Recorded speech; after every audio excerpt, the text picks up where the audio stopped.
Today our guest is a former Prime Minister of Azerbaijan, coordinator of Public Chamber Security Commission, Panah Huseyn.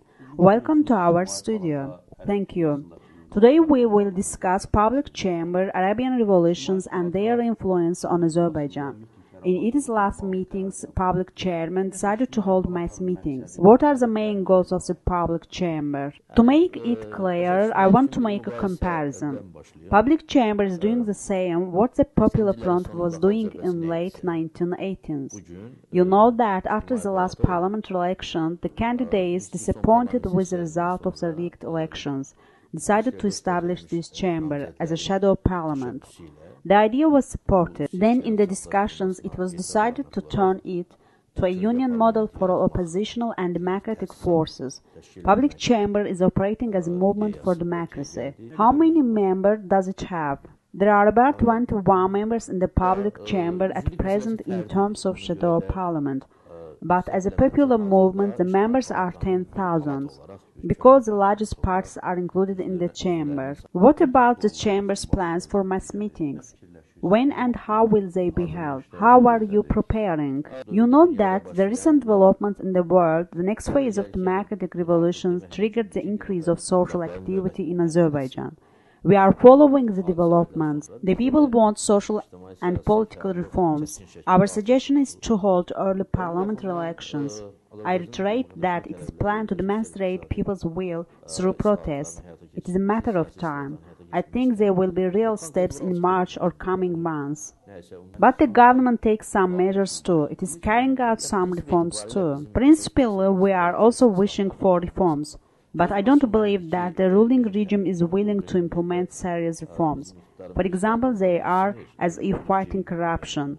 But it doesn't go beyond words. It is clear that the leaders of corruption will not fight against corruption. Who are they? We can name some of them: Emergency Minister Kamalettin Haydarov, Transport Minister Ziya Mammadov, Tax Minister Fazil Mammadov, and others. They must be dismissed. It would be a real fight against corruption. So, these are proposals of public chamber. It is a requirement. There is a law on fight against corruption, but a document on property of citizens has not been approved yet, and therefore the first document has been a nonsense. So, the regime should consider giving back the millions of manas grabbed from the people. The recent revolutionary developments showed that, first, the regimes with unlimited duration of power are actually very fragile. Egypt, Mubarak was a model for Azerbaijan. Mubarak has no monument in Egypt, but a monument was erected to them. But see, what is the situation now? Another real step would be Aliyev's statement that he would not run for 2013 elections. Is public chamber ready for dialogue? Who will you negotiate with? Our position is that we will not propose a dialogue. If there were dialogue, we would not refuse. But the opposition is not expected to propose a dialogue. When is public chairman planning to hold the meeting? How many people are expected to attend? There was a proposal to hold it on March 12, but there was no consensus. We usually try to act in a planned way. The discussions will go on. In our first appeal, even if allowed to hold meeting in a not favorable place, we will manage to assemble 10,000 of people. So if the government allows place outside, you will agree? It is my personal opinion, because the people will gather there where the public chamber is inviting them. The meetings will be regular as in Egypt, Libya.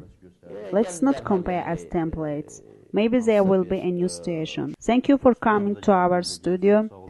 Today our guest was the former Prime Minister of Azerbaijan, coordinator of Public Chamber Security Commission, Panah Huseyn. Thank you.